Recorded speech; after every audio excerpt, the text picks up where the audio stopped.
हजर असवद वो मुबारक पत्थर है जो खाना काबा की जनूब मशरकी दीवार में नस्ब है। असवद अरबी जबान में काले रंग को कहा जाता है, इसीलिए इसे हजर असवद कहा जाता है।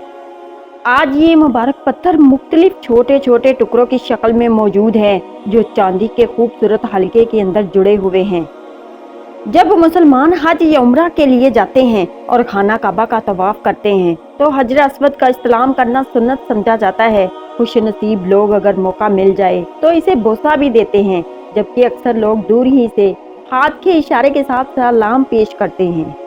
यकीनन दुनिया में कोई ऐसा पत्थर नहीं जिसे चूम कर दिल को वो सुकून और खुशी हासिल हो जो हजर असवद को बोसा देने से नसीब होती है। रवायात के मुताबिक ये मुबारक पत्थर जन्नत से हजरत आदम अलैहिस्सलाम अपने साथ लाए थे और बैतुल्लाह की तामीर के वक़्त इसे एक गोशे में नस्ब फरमाया था। फिर हजरत नूह अलैहिस्सलाम के तूफान के दौरान जब बैतुल्लाह की इमारत आसमानों की तरफ उठा ली गई तो इस पत्थर जबले अबू कबीस में महफूज कर दिया गया। ये पहाड़ आज भी मक्का मुकरमा में मौजूद है और सफा मरवा के करीब देखा जा सकता है।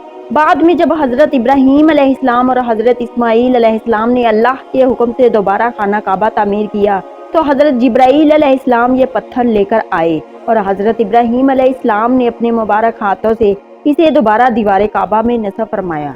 ये पत्थर अंबिया इकराम के हाथों की बरकत हासिल करने वाला अजीम पत्थर है।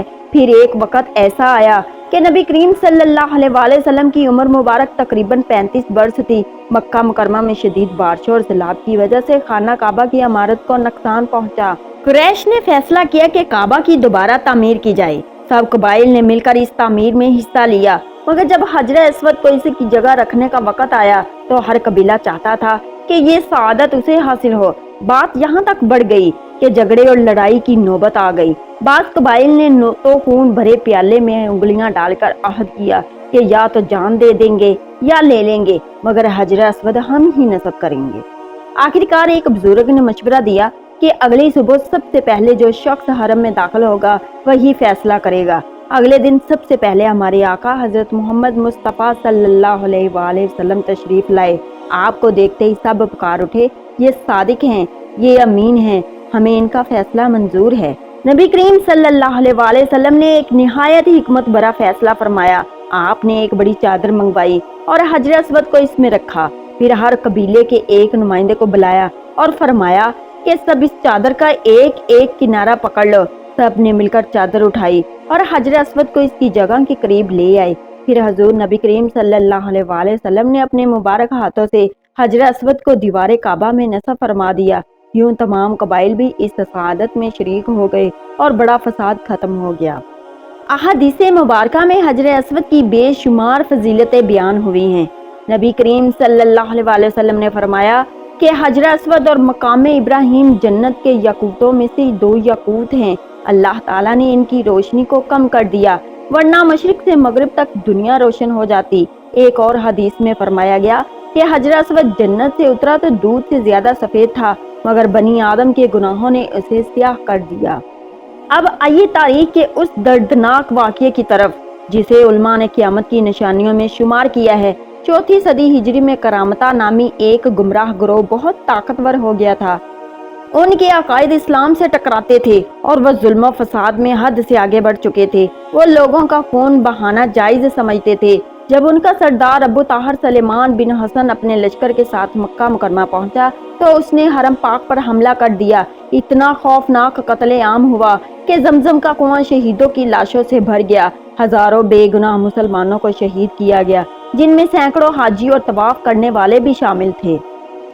उन जालिमों का मकसद खाना काबा के खजाने, सोने के परनाले, मकाम इब्राहीम और हजर असवद को लूटना था। अबू ताहर चाहता था कि लोग मक्का की बजाय उसके शहर में हज के लिए आया करें। उसने काबा शरीफ का दरवाजा तक उखाड़ दिया, गिलाफे काबा के टुकड़े करके अपने सिपाहियों में बांट दिए और फिर हजर असवद को दीवारे काबा से निकालकर अपने साथ ले गया। इस तरह खाना काबा तकरीबन 22 साल तक हजर असवद के बगैर रहा। मुसलमान हुक्मरानों ने बार बार मुतालबा किया कि हजर असवद वापस किया जाए, यहाँ तक कि भारी रकम की पेशकश भी की गई, मगर वो ना माने। फिर उलमा ने एक अजीब आजमाइश के जरिए असल हजर असवद की पहचान की। मुख्तलिफ पत्थरों को आग में डाला गया, मगर वो मुबारक पत्थर ना जला ना फटा। کیونکہ وہ جنتی پتھر تھا۔